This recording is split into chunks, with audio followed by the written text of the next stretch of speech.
जो चीज़ अब नज़र आ रही है वो ये कि कस्टम ड्यूटी में आप जो कह रहे हैं कि शॉर्टफॉल है, और ज़ाहिर है अब हुकूमत की सीधी सीधी पॉलिसी है कि इंपोर्ट कंप्रेशन की पॉलिसी हमने रखनी है, करंट अकाउंट डेफिसिट को कर्टेल रखना है, जो कि अब कामयाब होती भी नज़र आ रही है। तो फिर आप दूसरे एवेन्यूज़ की तरफ आपने ऑलरेडी देखना शुरू किया है, क्योंकि बजट में आपने एडिशनल टैक्स मेजर्स लिए थे तकरीबन 700 अरब रुपए के। उसके बावजूद अब आपको कुछ एवेन्यूज़ दिख रहे हैं जब आप ये नए इकदाम कर रहे हैं, नई एफर्ट कर रहे हैं कि जिससे आप कम से कम जो कस्टम ड्यूटी का शॉर्टफॉल पैदा हो रहा है उसको कवर कर सकें।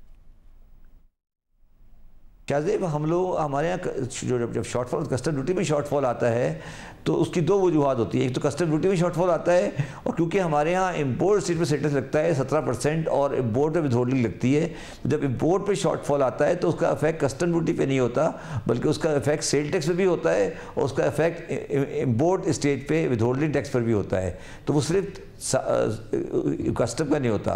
और दूसरी बात है, अगर आप हमारी एनालिसिस को मज़ीद गौर करेंगे तो आप देखेंगे कि पाकिस्तान में ड्यूटी का एवरेज रेट था लास्ट ईयर वो 9% था। इस साल ड्यूटी का रेट हमने 7.9% कर दिया, कस्टम ड्यूटी का रेट।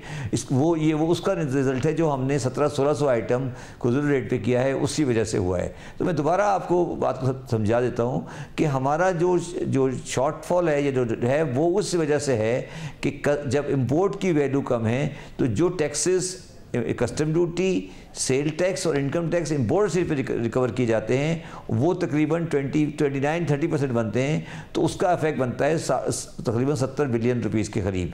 तो उस सेंस में तो हमारा टारगेट मीट आउट हो चुका है। बट सवाल ये नहीं है, उससे हम मुतमईन नहीं हैं। हम अपने लोकल टैक्सेस को, नॉन इम्पोर्ट बेस्ड टैक्स को बढ़ाना चाहते हैं, और वही हमारी कोशिश है और हमारा प्रोजेक्शन भी उसी तरफ जाता है। और हमारी कोशिश भी है कि हम अपने लोकल टैक्सेस के बेस को, जहाँ हमारी इवेजन है या अवॉइडेंस है, उसको हम कम से कम कर सकें।